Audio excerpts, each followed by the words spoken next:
கார்த்தி தீபா சீரியலில் இப்போ ஒரு நாளைக்கு ஒரு எக்ஸ்ட்ராடனரி ப்ரோமோ வந்திருக்குன்னு சொல்லலாம். அதுக்கு முன்னாடி வீடியோ பிடிச்சிருக்குண்ணா லைக் பண்ணிட்டு பார்த்து சப்போர்ட் பண்ணுங்கள் ஃப்ரெண்ட்ஸ்.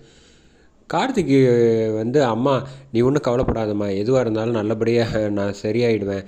நீ வந்து இல்லைன்ட்டு தான் நான் கவலைப்பட்டேன். இப்போ நீ எனக்கு பக்கபலமாக இருக்கும்போது நான் எதுவாக இருந்தாலும் சாதிச்சிருவேம்மா அப்படின்னு சொன்னோன்னே, சரி நீ தீபா பாரேன் கழுத்தில் இப்படி இருக்கா, நாளைக்கு நான் வந்து வீட்டுக்கு வந்துடுவேன்ல, வந்தோன்னே வேலையாக என் முன்னாடி நீ வந்து அவளுக்கு தாலி கட்டணும், உன் கல்யாணத்தை தான் நான் பார்க்கல, நான் வந்து உங்கள் 2 பேரையும் ஆசீர்வாதம் பண்ணணும் அப்படின்னு சொன்னோன்னே, சரிம்மா உன் ஆசை என்னையோ அதை நிறைவேற்றுறது தான் என்னோடய மகனாக என்னோடய பொறுப்பு அப்படின்னு சொல்லிட்டு இந்த பக்கம் வந்து சந்தோஷமாக இருக்காங்க. அந்த சைடு வந்து ரம்யா வந்து செம கடுப்பில் இருக்காங்கன்னே சொல்லலாம்.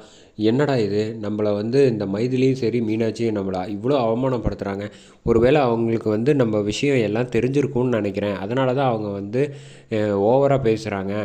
அதனால் வந்து நம்ம கொஞ்சம் மேற்கொண்டு உஷாராக இருக்கணும். கார்த்தி வேறு அவனை வந்து கண்டுபிடிச்சிட்டான்னு வச்சுக்கோங்களேன், பெரிய சிக்கலாக போயிடும். முதல்ல அவனுக்கு பணத்தை கொடுத்து வந்து இந்த ஊரை விட்டு போக சொல்லணும் அப்படின்னு வந்து யோசிக்கிறாங்க அந்த வெங்கையாவை பற்றி. இதே சமயத்தில் இந்த பக்கம் வந்து அபிராமி அம்மா வந்து அழைச்சிட்டு போயிடலாமான்னு கேட்குறாங்க. அந்த சமயத்தில் வெள்ளைக்கோட்டுக்காரர் வந்து தாராளமாக அழைச்சிட்டு போகலாம், ஆனால் அவங்கள வந்து நல்லபடியாக கவனமாக பார்த்துக்கணும். அவங்க இன்னும் கொஞ்சம் வந்து உடம்பு வந்து நல்ல சத்தான ஆகாரங்களாக கொடுங்க அப்படின்னு சொன்னோன்னா, சரி நீங்கள் ஒன்றும் கவலைப்படாதீங்க, நான் அழைச்சிட்டு போயிடுறேன் அப்படிங்கிறாங்க. வீட்டுக்கு வந்து அபிராமி அம்மாவை அழைச்சிட்டு வர்ற மாதிரி அடுத்த சீன்லாம் இனிமேல் தான் கொண்டு போவாங்க.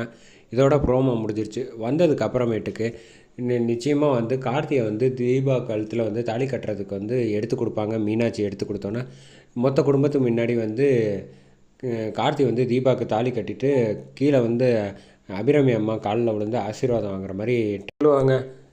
உன் கல்யாணத்தை 2 பேரும் பார்க்க முடியாமல் போயிடுச்சு, ஆனால் வந்து எனக்கு ஏற்ற மருமகன் வந்து நானே தேடி வச்சுருந்தாலும் உன்ன மாதிரி ஒரு நல்ல பொண்ணு கிடச்சிருக்க மாட்டாம்மா.